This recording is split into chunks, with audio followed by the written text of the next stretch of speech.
Hello, Amelia. I'm so happy to be here in Australia with you and at the Neurodiverse Network. And also being here is just magic. Like I've actually never been to somewhere where it feels like all of like the neuro-affirmative work that lives inside my computer and like the internet is in like a physical space with like whiteboards and an appreciation board. Yeah, like appreciation station and the hyper focus bit there. Yeah, it's amazing. Yeah, it's great. And but yeah, it's great. So please tell me about this magical place that I have found myself in, which is your office. We've renovated this clinic 3 times already because ADHD me, I don't plan for the future. So I only fit out the clinic for what I needed in the moment. And that changed, ever evolving very quickly. So we've done 3 fit outs to get to where we are. And we're actually moving quite soon as well. It's beautiful to move and expand and do the same thing that we did here to a bigger space. But also this feels like my second home, so I don't want to leave. Yeah, like how did you go from, I guess, like studying and becoming a psychologist to like setting this up and then like, because I imagine I've never seen anywhere as like neuro-affirmative. I've been in a lot of like kind of psychology clinics and as a coach and as someone that works a lot with psychiatrists and psychologists and therapists, but I've never been anywhere where it's so, I love, you have a sign, she has a sign, a sign on the wall that says like lived experience, authenticity and connection, right? And I was like, wow, it's an amazing place to be, because I think the worlds that I've been in are kind of either professional or personal, like lived experience. And so what I really think is like neuro-affirmative is when you can blend both of them and just be a human being. It was all accidental. Oh, it's none of it was intentional. I'm not a business person whatsoever. So I was a clinical psychologist working in a school. So a school psychologist, and I was working in a boys' school. So predominantly working with primary school age boys. So you can imagine what the number one presenting referral was to me was neurodiversity. And I was undiagnosed at that point as well. So full-blown clinical psychologist diagnosing people with autism and ADHD, and predominantly boys. And I had no self-awareness at that point. But anyway, I was a workaholic, so I'm like, I'm working school hours. I've got so much time for activities and more work outside the school hours. So I started picking up clients on the way to and from work to school. I can just go to people's homes. I can just drive around in my car and literally go to people's homes where the difficulties are. So I became a home-based, I think one of the only ones, that definitely wasn't a thing. I think I created the thing. And providing in-home psychological support. And I was driving around before and after school hours and also on weekends, and I got so busy outside of school that I eventually dropped being a school psychologist. I wasn't even a practice, I just kept on doing solo psychology. Admin is not my strong suit, so I kept on complaining to my friends, how busy I was and the admin load, blah. And then one of my friends sat me down and said, look, I'm going to become your admin. And that was my first receptionist. And we synced our iPhones, and she was answering my calls and sending me all around Gold Coast. And then from there, I kept on identifying need for more support. Like I could only do so much. There's only so much a psychologist can do. I was seeing people, once a fortnight maximum for an hour, and I wasn't even touching the side. So that was around about the time when the NDIS started. I do, but I would love to hear like the whole story, because psychologists in England are quite different to what they are here, and the support. But anyway, this was maybe 7+ years ago, and so it was just when NDIS was becoming to the public attention. And so I'm like, right, I need more support for my staff. And I was finding it very difficult to find staff that were neuro-affirming. So I decided to hire people, and I hired my first support worker, but it was actually a teacher, because I really wanted an in-home support that could help parents and families with the after-school routine and homework support. Even though I'm a massive fan of homework, it is what it is for some schools. So I hired a support worker who was a teacher.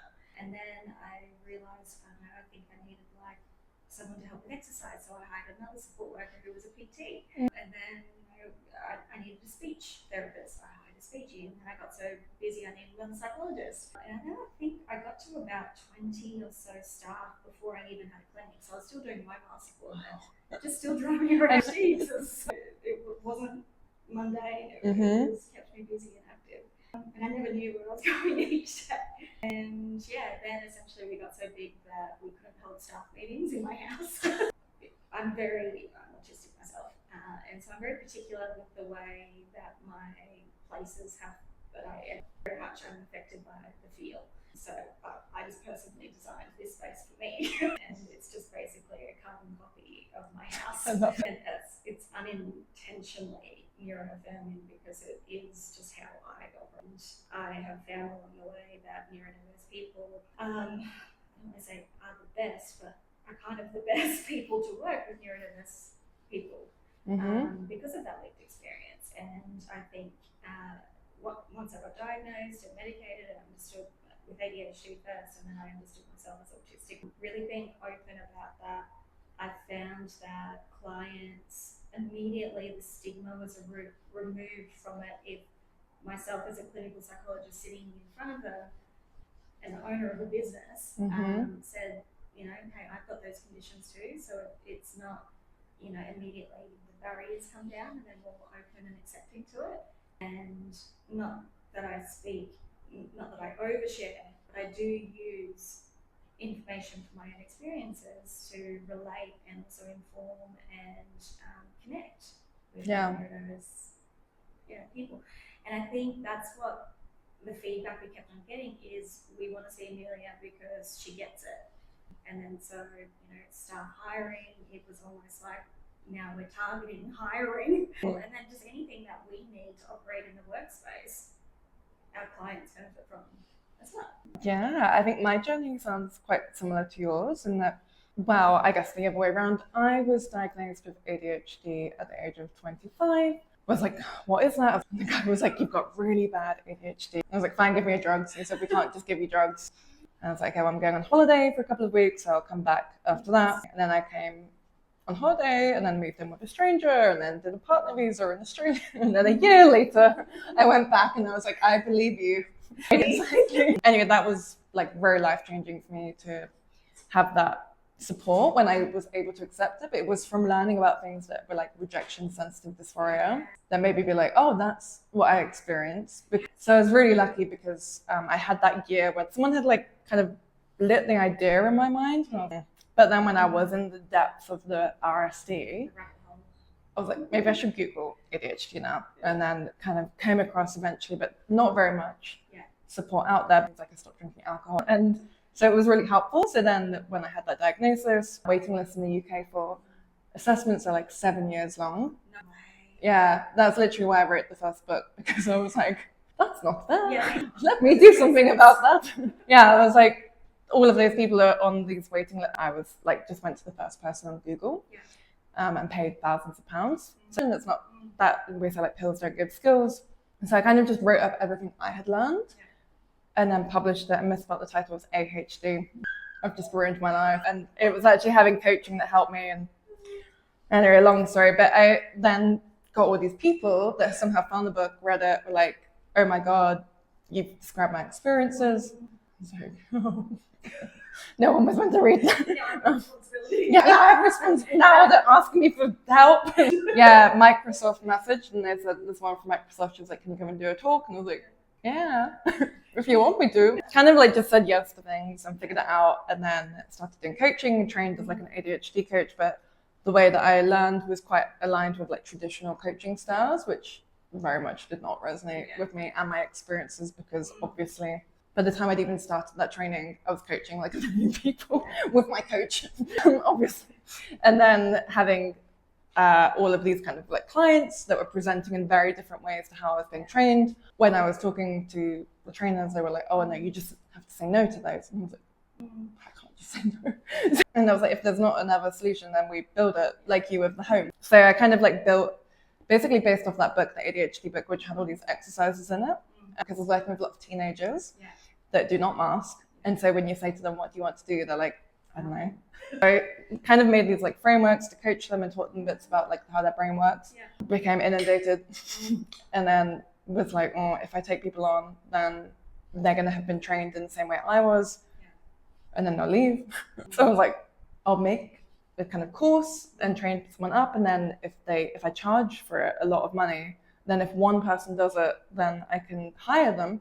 And that seems to make sense, but unfortunately lots of people have done this, and now I've got like hundreds of people. Now I've trained 750 people around the world in like 2 years, and yeah, it's been cool, but it's been very like what you're saying about working like all hours of the day. I think when you do have this ADHD brain, you just see possibility, and it never stops, and you're like, well, I can work 24 hours a day, so. Yeah, exactly. So it's been the journey of like learning how to manage it and how to manage like the whole business, and like realize that I don't have to be the one person in the world that is like holding all of this.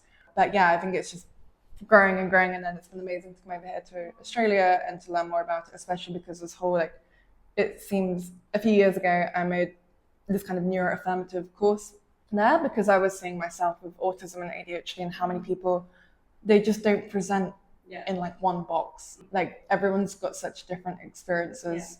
We say like if you've met one person with ADHD, you've met one person with ADHD. Like, so I was like, and especially to the power of another million possibilities. And then you have these poor companies that are like, let's have an ADHD awareness talk. We can take one box of that, but like neuro. So I was like, okay, let me go to this like neuro-affirmative way, which for me I think was very much just kind of what you said, like get it, like just people that kind of are not going to judge you. You can turn up in whatever kind of diagnosed, undiagnosed, self-diagnosed, but they will kind of cut through it with you. And the same thing, like say, I guess what we've done is broken the rules a lot because it's not. And basically, most of my training is training coaches. I'm trained in traditional ways as psychologists, doctors who are like, I've been doing this secretly. I didn't know we were allowed to share our experiences. And like, well, you're far more experienced than I am. But yes, if you need a certificate from me to tell you you're allowed to share your own experiences and that it's actually a good, helpful thing, and to not have to like put all of that pressure on that individual to know what it is they need help with when they've never been in that situation before, but to kind of show up. I kind of think of it with them. It's not like about the person, it's like with them. In psychology as well, we're traditionally trained to ask a lot of open-ended questions. For example, what would you like to eat for dinner? You ask an autistic person, an open-ended question, and the amount of endless possibilities to an open-ended question creates so much cognitive strain that they just shut down and say nothing, or they come up with a scripted response. So providing them with a template or an example, whether it's your own or a stereotypical example, at least can eliminate or reduce down the amount of cognitive strain that they need to do to think of their own answer. So it can be helpful as a template for them to discriminate or decipher through to build their own profile. Maybe not in that language, but is that similar to what I was talking about of, not being able to see the forest for the trees? I get that quite a lot with my university students when they're asked to do an assignment. They've got all the information, but they don't know content, I guess, what it needs to look like at the end. So an example of a finished product, not so they can copy or replicate, but it gives them the context of how they need to lay the information out. Exactly. Like it's like bottom up processing, whereas like neurotypical it's like top down processing. Yes. So if you go into a restaurant, for example, your neurotypical person will just know to go to the bar and find the person and say where we're sitting. But a neurodivergent person, particularly autistic, will can then be like, it's like a whole blank new slate where it's like, what is expected of me? Am I meant to order first or not order? And so we did an experiment in England with the University of Chichester and the BBC, which was amazing because they scanned my brain and a neurotypical girl's brain. And then we also wore these like eye movement tracking glasses, which just basically shows, and we were like scrolling on social media to show how social media affects the brain of like a person with ADHD and a neurotypical person. I love it. my brain was just chaotic, both scans. Her brain was relaxed and then chaotic, which was nice and validating. I was like, this is going to validate a lot of people. Yeah, I was like, this will be so validating for people with ADHD, because I said, oh, is that one? So they're on in the wrong times and they're off in the wrong time. Yes, exactly. Sounds about right, doesn't it? So it was really nice to get this, but especially with this eye movement tracking, because you could literally see how her eyesight was like focused literally on the kind of TikTok videos just scrolling, and my eyesight. Yeah, just scanning everything. But I think it's these things that are really hard to explain. Like you said, like it's not because they want to cheat. It's literally because they just need to see. If someone doesn't tell me what do they want from me, I would just completely combust at like all of the possible answers to these open-ended questions. And that's why social stories, I guess, exist as a really traditional autistic, support tool. And down to the details of, this is, the waiting room, this is where you sit, and the psychologist, who is a psychologist, what do they do? They'll ask you this and this. So breaking down the context. And I think it's really useful for people to understand, as part of their neuro-affirming care, that even if it seems so simple, it's really not simple. We need that blueprint or template for most social or most day-to-day living skills. Yeah, like I would really love to learn about your experiences of this, because I think the world has changed so much in the last few years.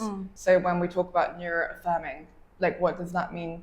I guess to you as a psychologist, but also now in this kind of climate where, from my understanding, that has become actually a key part of practice for clinicians here. I love that it's been made formal. So we've got a set of rules or guidelines or codes for psychologists to fall back on. I think to be neuro-affirming, like you asked me, and none of it was intentional. I think the missing link is then education of actually understanding, because you have to, it's a lens. Neuro-affirming care is a lens, it's a filter. And as psychologists, we try to, be unbiased, but we've got our own human filter, and also the filters that are given through university.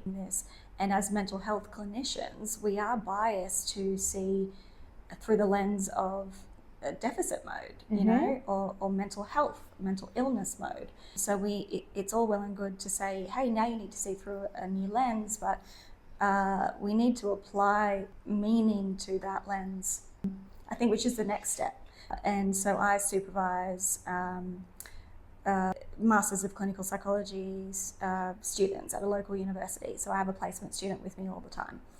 But I'm like, I need to train more because even after, even my training through the Masters of Clinical Psychology, I think we did one lecture on autism and ADHD, and it was predominantly around how to assess, which needs a different discussion. But we're not trained, and if we are trained, it's not neuro-affirming training, it's textbook training. So I think it's a really, really beautiful start, and I can appreciate the step that's taken, but now we need to embed education. And a lot of my therapy with clients is really just education, is educating them about their brain and giving them the lens in which to view themselves. Like being neurodiverse, we come up with problems, we come up to solutions all the time to problems. So if we have an accurate understanding of a problem, we can solve it.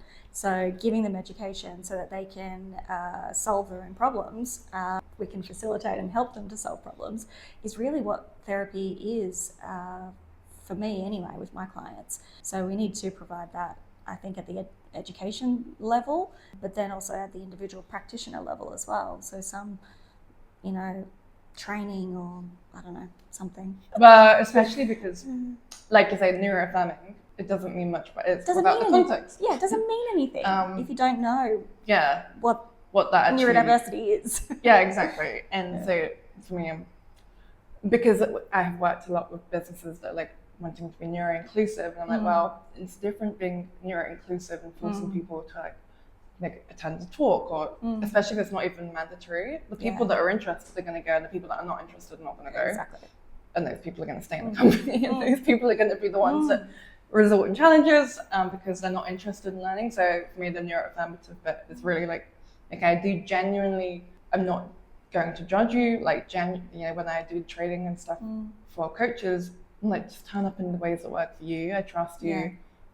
I don't have to like watch what you're doing every minute of the day, and like also practice in the ways that work for you. It's just literally trusting people to work in the ways that their brain works. And like you said, like giving them education, whether that is the individual but also the clinicians. And I made a supervision course, neuro-affirmative supervision training, that has been the most stressful course I've ever made.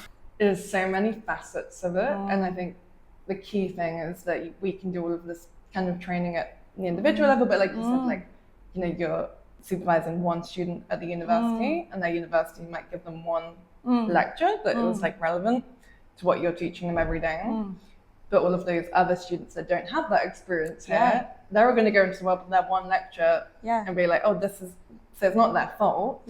Exactly. Oh, so there's no warning sign on someone's head that says, I am neurodivergent, treat me differently. So we're almost setting people up to fail, to have an understanding of something that they never were trained in, and then to be able to provide tailored, individualized support for something with no warning signs or no obvious, visible, external signs. And that person might not know either. I think it's 90% of people over the age of 50 that are autistic are likely to be undiagnosed. So when you're talking about like neuro-affirmative, I think all of these clinicians, very understandably, very upset because they've spent a really long time and lots of money, and they've been conditioned to see, you know, the deficit model and like this is what it means. And then we're living in this very odd world where people are like, no, I understand my experiences better, and like rejection sensitive dysphoria, etc. All of these things that have not been traditionally recognized in very outdated diagnostic criteria. And the clinicians are like, no, that's not a real thing. That's social media. So the clinician goes back to the person and is like, invalidates them. It's not actually a thing, you know. And then that person goes on to social media and is like, I've been treated bad. And so we're living in such a different culture that is like, if you can get to the end person, whether that is actually in clinical practice or the workplace, wherever, education, and help them to see that, okay, this person, so with my therapist in England that I saw for like 3 years, I said to her like, oh, I'm sure that I'm autistic. And she was like, she just burst out laughing. And she was like, there's no way that you're autistic, Leanne. And she was like, you are really likable, and you have lots of feelings. And I was like, we spent all day, every day, telling people not to say this to people. At the end of the session, she was like, I feel like maybe this isn't working. And I was like, but it's not exactly, like, I'm sure that wasn't her intention. But then for the therapist, like for all of the psychologists, doctors, managers, all these people, they're not intending to upset the person, but they just don't know how to respond because that doesn't align with what they've been taught. So then the way to change those systems is to change the people at the top, the university lecturers that are like, no, that's TikTok information. Where we're living in a very new world today where people self-identifying as autistic or ADHD, whatever it is, and say, okay, it's just about accepting that and accepting their lived experiences and then being like, okay, now what do we do next? And essentially, it's no different to everything that we are taught in personalising and individualising care. You know, someone with depression walks in, it's not going to be the same as the next person that walks in with depression. The, you know, circumstances in which every person is unique, that's what psychologists do. However, it seems like with neuro-affirming practice, it's just that missing education. But having, I think, the key quality of curiosity, like, because autistic, I'm asking why, and I won't accept the first answer, or like I'll keep digging. Last night I actually said to my partner, I'm like, I think I want to be a police officer. Like, I think I actually want to be a detective. I want to solve crime. There might be some truth in that, but I think that'd be good. I love investigating, but I think having a general predisposition to being curious, I think if we can ask people just that, I think that is a step in the right direction. And not just settling with the first response. I get a lot of my trainee psychologists saying, oh, you know, they've got anxiety. Like, that tells me nothing. What is the experience? What is the function of that behavior? Why do they have anxiety? Let's peel this way back down to the central nervous system to begin with. So anxiety tells me nothing. And I think we need to be just more curious about people's experiences. Yeah, exactly. Because it's like curiosity that allows you to move past your own vulnerability, Yeah. potentially not having all of Yeah. the expertise available Yes. to you in the entire world in this moment in time. Yeah, yeah. And if there's Rid a of. pattern and a history of distress, that is saying, you know, there's something going on, regardless of how they're presenting, you know, in a job or in a relationship or whatever. There's a pattern of invisible internal distress and fatigue, and that's valid. And we need to explore what the function of, you know, this distress is. And I think we're getting better, for sure. I think it did do wonders for the self-identification and the empowerment of neurodiverse people, because we can be very impressionable and we can be very easily, we can believe people like doctors and people in power. And so when doctors are saying, no, you know, you're not autistic, we tend to believe them and then just internally destroy ourselves. So I think it gave voice and language to like the template, the context that we're talking about. Yeah. But I think, it really empowered people. As to every story on social media, you know, there's good and the bad. But I think on the whole, especially post-COVID kind of era, I think it did do good in getting the word out there. So I guess it's very interesting to understand, one, like the gatekeeping of these industries, where like if someone literally can't even access the education or the hoops, how on earth are the people that are in these positions where they are diagnosing, etc., supposed to be neuro-affirming in the first place, even lived experience context, and then have the bravery to share that openly and not be shamed by your profession? Yeah, it's a catch-22, isn't it? Yeah. I don't have the answer. Well, I have multiple answers, but I think the formalizing of the neuro-affirming kind of guidelines in psychology, I think that's an indication of where government is kind of heading and big policymakers. Anyway, so I do know that there are some changes being made for more training and awareness for disability in general at government decision-making level. So I have hope that things will improve, but it will be a slow trickle effect. But I think in the meantime, that's where it comes down to, you know, psychologists and supervisors doing the best that they can to support the individual to access those supports. Because if, you know, this staff member was a client of mine, I would be in there having meetings, and I would be in there advocating, and I would be writing letters, and I'd be following up like I am with my clients in schools. So I think it's a macro and a micro issue, and macro takes time, but I think we are heading in the right direction. And, you know, your organisation is doing amazing things on the micro level as well, you know, on the individual and the supervision and, you know, the person-centred approach while we just wait and hope. Because having been in England and worked in this area and seen, like, it's such a cross-sector challenge, because it's not just like, oh, okay, if we diagnose more people and enable them to access that support, if now the GPs are able to diagnose ADHD here in Australia, or they're moving towards that, and the same with like psychologists, every kind of step you take, there's 5,000 other steps that are going to come up. Like, women, now we need to train the GPs. Yes, exactly. Like if you train just 100 of the GPs out of 6,000, then those 100 are going to have knowledge, and especially the training itself, if that training is based on existing diagnostic criteria of ADHD. What about women with ADHD who have been underdiagnosed, like minorities, especially from like different racial backgrounds, etc. There's like the medication, how it's not going to fit for one person, and that will actually just put a huge amount of pressure on the GPs. Right now, my understanding is that the waiting list is around like 6 months to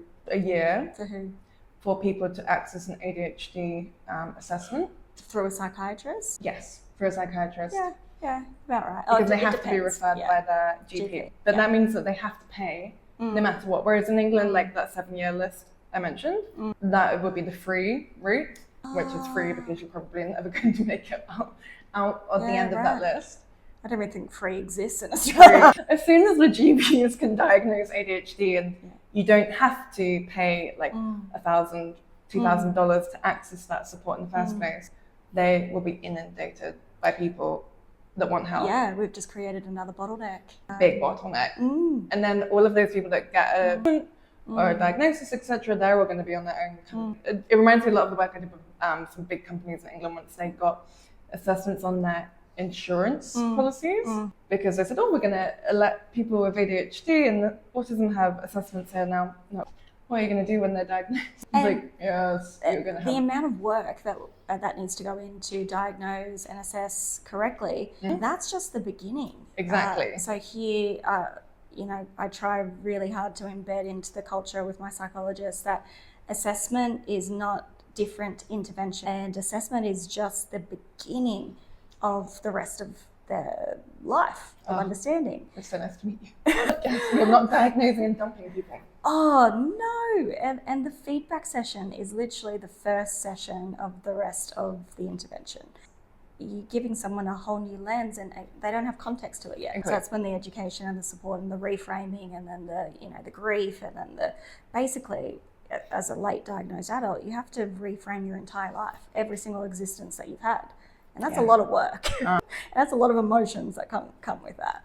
So I think I think it's a good step that we're opening up more awareness, that we're giving GPs to a degree, the ability to support. Now comes the really hard work of effective training. Kind of came to my mind a couple of months ago, maybe 6 months ago or so, when a colleague of mine approached me to collab on GP training. So we're just in the final processes of GP training to how to understand ADHD, how to support clients, comorbidities, women, shame, all that kind of stuff. I worked in England where when they're kind of faced with this avalanche, all you can do is really educate people on an individual level so that they can support each other and try to remove the bottlenecks as much as possible, which does look like education of it's the context. It's okay, now what do we do? And the same thing as your training. The people who are interested are going to do it. The people who aren't going to do it. But that's all we can control at this point. And it was so confronting when trying to design what to put in this training. I'm like, I want to train everything. But then really zooming back and being like, good enough is good enough. I just need to provide the basics in bite-sized pieces just to shift from where we are just a few steps forward, and then let systems and time and the progress take us the next step. But it sounds like I went to a ADHD conference, where was it? In Amsterdam, maybe 4 years ago. And I was sat next to two nurses from the UK. And I was hearing them, and I chatted to them a bit afterwards, and hearing how the system works over in the UK, how a lot of the nurses are trained in textbook CBT programs and are giving it to clients stock standard programs to everybody with ADHD. Well, in England how it works, so if you think that you have ADHD, for example, you'll go to the doctor, and like I mentioned, they can kind of send you on this waitlist path, which will be now it's 7 to 10 years, and actually a lot of places in the UK are just closing their services altogether, parts, the NHS trusts, so those people just can't even get an assessment, which means that they only end up kind of accessing that support when they're in hospital. So I've worked with a lot of people who basically have ended up in hospital in a crisis situation because they weren't able to access the support earlier on. But then you can also go privately and pay thousands of pounds. But again, right now in the UK, a lot of the NHS doctors have engaged in collective action. So they are not recognizing the private diagnoses because of the extra administration involved in prescribing medication. For them, because they don't get paid extra for that, which is going to be a mirror challenge for her. So you've got that. And then you've got the support element of it, which pretty much does not exist. So I led a petition a couple of years ago and went and talked to the World Health Organization. And I was because it was just all of these people that get diagnosed, they're all just either going to be given medication, which might not, say for example for me, because I got diagnosed privately, the psychiatrist said, okay, you just take this medication and come back every month and pay £300. That's $600 a month forever. I was like, how on earth am I how is anyone meant to afford that? I could suddenly see mess, but I was so overwhelmed by it. How do I clean it? it's stressful, but like at least you don't know what the stress is, and then you've got the responsibility of like that education where you're like, oh god, now I know. Now I should know what. So it's very stressful for me, and I said, can't you just put me in the NHS? And he said no, then we'd have to re-diagnose you, which would take years. And I was like, what? Doesn't make sense. And everyone's situation is very different, but him, for example, he gave me literally no other support. Yeah. When I went to my GP eventually, that GP in particular said, oh no, we can continue prescribing you. Okay, so, you know, and I got really, really sick of the medication that he prescribed me because I wasn't taking it as prescribed. Yeah. Because I had to pay £300 for this magical golden tablet. But also, I don't know about you, but did you get educated how to take it? Yeah. And what to expect and what to do to tweak and assess? Am I actually ADHD? Yeah, for sure. I was like, maybe I'm. So I went on this real journey, and I'm finding out that the doctor could just prescribe it to me on the NHS meant that I had a few months off it, could see the benefit, started again on the very lowest dose, but I just went to yoga like every day at the same time.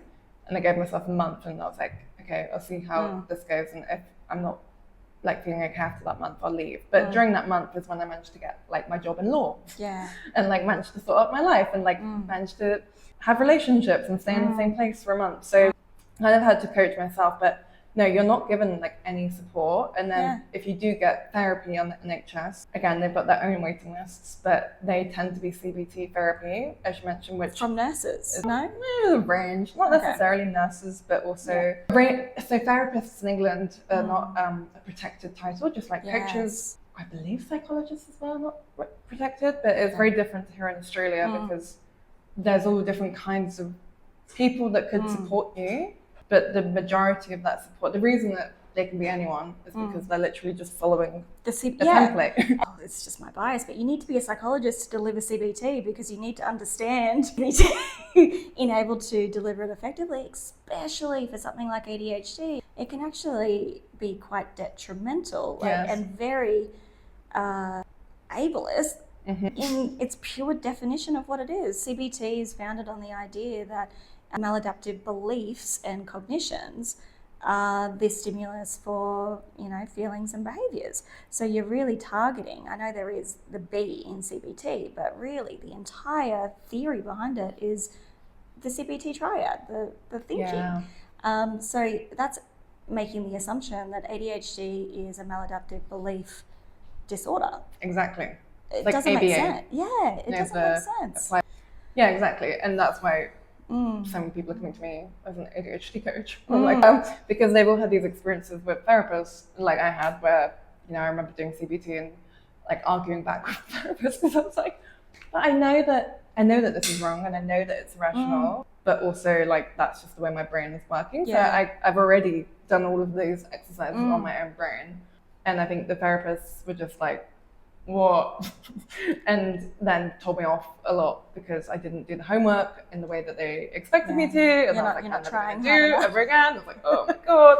And that was kind of all of these different experiences is what led me to be like, well, it can't be worse. You know, not everybody has the tenacity or the ability to keep soldiering on past those experiences. Like, it's a blessing in your situation that it came from distress and pain and you found your solutions, but not everybody has the capacity. And that's why like there's such a huge suicide rate with neurodivergent people, and particularly women who are just told like you're not trying hard enough, or you're just attention seeking, or you're just emotional, or like having your experiences invalidated. I met a woman this morning who'd had her experiences invalidated for 20 years despite working in the area, and then having all three of her children diagnosed, both ADHD and autism. She did that because like she just wanted to be seen. Yes, and understanding is the why, you know, and that's where psychoeducation, which I guess is a component of CBT, but in order to provide psychoeducation of neurodiversity, you need to understand it first. And I don't think that's in a textbook. So yeah, I was really shocked to hear that in the and this was maybe 4 or 5 years ago, so it could be changed, but my mouth was open. I'm like, what do you mean you're giving textbook to ADHD people? Like, what are your target treatments? Impulsivity? Exactly. There's not really any treatment. No. So like the NICE guidelines that we have in the UK say that there should be like a holistic treatment plan, etc., including like advice on lifestyle, but there is not any of that. So people are kind of given medication, or they're literally, as I said, diagnosed and dumped and they're like, cool, especially with autism, actually, in particular, which is why I made ADHD coaching paradox framework, where I was like, here are some exercises that I've been using with my clients that are like autistic and ADHD for years, and me as well, based on my experiences of what I've figured out to survive. Yeah, take it or leave it. Take it and adapt it to whatever you're doing, because whatever you're doing is going to work for the people around you in your context, whether you're like in a school or an office. And I'm like, no, however you do it is going to be right. It's just trusting yourself. Stop being so literal. Yeah, literally. It's very hard because we've got autistic and ADHD people, and I'm like, I know you don't want to hear that. Like, I know. And they're like, but how do I do it right? And I'm like, I know you don't want to hear me tell you that the only way you can do it is your way, but that is the way. So as a psychologist, how would you say, especially as you're thinking of like the potential effects of people who are trained on the textbook style of what ADHD or autism might look like in people, but that being like little boys, what do you think are the ways that it might present in women or people that are not typically fitting into that little boy image, stereotype, I guess? Like, how do you see that as a psychologist occurring? Well, I think somewhere, I think it's on Attitude website or something, I think an article was saying the number one presenting symptom of women and girls with ADHD is anxiety, which I do agree with. However, there's probably one that is more glaringly obvious that I hear, which is fatigue. Whole body burnout and fatigue. And I think that, going back to the GPs and the training, like, who do you go to first when you're tired? You go to the GP, you know, and I feel like that's probably the biggest red flag that goes for me, and that screams late diagnosed female is tired, fatigue. And, you know, there's lots of chronic fatigue syndrome diagnoses, there's lots of depression diagnoses, lots of anxiety, lots of what I get mixed depression, anxiety symptoms, whatever that means. Essentially what we're seeing is they're just not feeling good. They are burnt out. And so I feel like that's how women present, is they are tired, and not just from poor sleep. They may be sleeping fine or okay, feeling it's above and beyond sleep. That doesn't recover when you do catch up on sleep. So I'd say it's like body deep tired. It's like, well, I could have 5,000 different things, and all of those tie into other ones, and it's just... And doing it for yourself and potentially a partner and potentially a kid or multiple children, because it is, I'm sure everybody loves their kids, but parenting is predominantly executive functioning. So of course it's love, but children spell love, time. It's time, and it's doing, and it's organizing, and it's self-sacrifice, which, I'm sure people can, well, women to a degree, that's why the age of diagnosis is a lot later for women, is women to a degree can get by until they can't, when the demands of their life exceed their natural capacity to cope. And that could be at any point for people. It could be in primary school, it could be high school, it could be after graduating, or it could be the first relationship, but predominantly it's usually when you have kids, because the executive functioning demands and their internal capacity, women's, I don't know if you talk in your book about hormones, but basically as soon as our estrogen, you know, starts to decline, which is what, age 25 or something, and then rapidly decline after the age of 30, 35. Our ADHD just keeps getting worse and worse and worse and worse, because unfortunately dopamine and serotonin, you know, piggyback off estrogen. So not only have the demands of life increased around parenting, but also your estrogen is more than likely dropping as well. Yeah. So that's not a good balance. That's not a good recipe. So I would say presentation is tiredness. It can present like depression. However, you'll hear people say, but I don't feel depressed, but they're meeting symptom criteria for depression. And anxious, however, the anxiety will be situational, and the context of the anxiety is I can't keep up. There is too many demands. I can't cope. I just need it to stop. So it's not a generalized anxiety, however, it does look generalized because executive functioning demands are generalized across every single environment. Lots of perimenopause as well, like lots of hormonal stuff. So it's not just understanding ADHD, it's understanding the whole body. And we tend to lack that information. So every course and group that I run, I spend, whether it's males, females, whatever, I spend a significant proportion of time educating everybody on hormones. That was something I really noticed in Australia. Yeah. A lot of my friends have been diagnosed with ADHD after having children and experiencing postnatal depression. Yeah. And I would talk about the hormones. Yeah, but it's kind of having that information about your body. And I think especially with hormones, like women are just told so often that they are hormonal or it's just their hormones and they're just being dramatic and emotional, like they're over it. And like to have that understanding, it affects everything, including like the medication that you take. 100%. And like PMDD, yeah, RSD. It's like, well, let's track it on your cycle and let's understand actually what your neurotransmitters are doing at each and every day across your cycle. And what you'll find is usually post-ovulation, you'll see a decline, not for everyone, but most, a decline or an increase, decline in executive functioning or an increase in sensory sensitivities or an increase in emotionality or anxiety or whatever. You may notice that your medication becomes less effective as well because your neurotransmitters are at a different baseline to what they were on day 1 or 2 of your cycle. So if women don't know that, then again, we're more likely to disengage from medication when really it just needed to be tweaked and understood. And medication, when done well, is game changing. And to have someone help you even track that. Because it's very nice giving someone medication, but like, and even if you do tell them how it's going to affect them, you cannot guarantee that they have that information has gone into their head and they have understood it and they'll remember it. And we know what to do, we just don't do it. Like, so that a lot of the coaching is like literally helping people to track that thing and like way so. But in the beginning, that stuff is really, really, really hard. Photos, like these kinds of things that I think in the world of AI are becoming so important to have just someone help you with the basics. 100%, which is a real positive of the NDIS. So the NDIS, when working well for somebody, does allow for in-home support, which is where a lot of the distress is.